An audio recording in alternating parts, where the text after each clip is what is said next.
आप सबको मेरा सलाम पहुँचे। जब भारत के वज़ीर आज़म नरेंद्र मोदी पार्लियामान से खिताब के दौरान कह रहे थे कि जम्मू कश्मीर में जमहूरियत अब इस अरूज पे पहुँच चुकी है कि हाल ही में एक पार्टी के सरबराह ने श्रीनगर जाकर तिरंगा लहराया, जो कांग्रेस के रहनुमा राहुल गांधी की भारत जोड़ो यात्रा की जानिब इशारा था, तो उसी वक्त जम्मू कश्मीर में बेशतर मकामात पे ज़मीनों से बेदखल करने की बीजेपी हुकूमत की पॉलिसी के ख़िलाफ़ दर्जनों मुजाहरे हो रहे थे और दिल्ली में एक पार्टी के मुजाहरे और समाजी कारकुनों के जलसे को पुलिस तितर बितर कर रही थी। वाज़ेह रहे, हुकूमत के एक हुक्मनामे के मुताबिक जम्मू कश्मीर के 20 अजला में सरकारी ज़मीनों पर नाजायज़ कब्ज़ों और तजावुज़ात को ख़त्म करने की मुहिम पर डिप्टी कमिश्नरों को हिदायत दी गई हैं।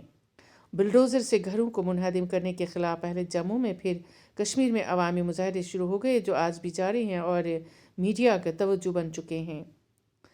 अवामी हल्के कहते हैं कि बीजेपी की नई पॉलिसियाँ अवाम मुखालिफ ही नहीं बल्कि उन कवानीन की नफ़ी करती हैं जो साबिक़ कानून साज असम्बलियों ने पास किए हैं। 3 साल की खामोशी के बाद पहली बार सड़कों पर अवामी एहतजाज के मनाज़िर देखे गए, जो शायद खुद हुकूमत के लिए सरप्राइज़ था, जो समझती है कि उसने इस खत्ते को हमेशा के लिए खामोश कर दिया है। मेन स्ट्रीम जमातों ने पहले इसका नोटिस तो नहीं लिया, लेकिन जब बाज़ सियासतदानों और ताजरों की जायदादें भी बुलडोज़र की ज़द में आ गई, तो इन जमातों के सरबराहों ने मीडिया से गुफ्तगू की और इस दौरान इल्ज़ाम लगाया कि बीजेपी कश्मीरी मुस्लिम किरदार को ख़त्म करने की कोशिश में गरीब अवाम को अपनी ज़मीनों से बेदखल करने की पॉलिसी पर गामज़न है।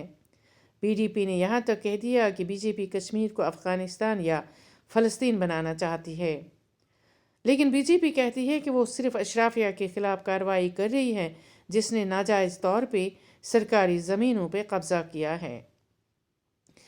कानूनी माहिरीन अब पूछ रहे हैं कि अगर साबिक़ असम्बलियों की कानून साजी को ख़त्म कर दिया गया है, जैसा कि रोशनी एक्ट भी साबिक़ हुकूमत ने पास किया था, तो क्या यूनियन टेरिटरी बनने के बाद साबिक़ कानून साजी सारी ख़त्म हो गई है? सन 47 के बाद इलाक़ाई हिंदुस्तान या इंस्ट्रूमेंट ऑफ एक्सेशन की तौसीक भी इसी असम्बली से कराई गई थी, या सुप्रीम कोर्ट समेत दूसरे कई मरकज़ी इदारों की जूरिसडिक्शन जम्मू कश्मीर पे इस असम्बली से लागू कराई गई थी। वो एक्ट्स या आर्टिकल्स या इदारों का जूरिसडिक्शन अभी मौजूद है या ख़त्म हो गया है?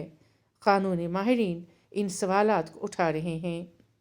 फिर ज़मीनों, नौकरियों और इदारों के बारे में पुराने क़वानीन ख़त्म करके जो नए क़वानीन लाए गए हैं, इसकी तशरीह करना भी ज़रूरी बनता है ताकि अवाम में खौफ की जो लहर पाई जा रही है, इसको ख़त्म किया जा सके। बीजेपी और मकामी इंतज़ामिया को इन क़वानीन के मकासद के बारे में लोगों को बताना होगा और गरीब अवाम के घर, रोज़गार और सुकून पे डाका डालने की पॉलिसी से गुरेज करना होगा। बेशतर समाजी कारकुन कहते हैं कि जम्मू कश्मीर में सूरत हाल तब्दील होने में वक्त नहीं लगता और ऐसा न हो कि अवाम की 3 साल की खामोशी एक और तूफ़ान की शक्ल में सामने आ जाए। अपना ख्याल रखिएगा। अल्लाह हाफिज़।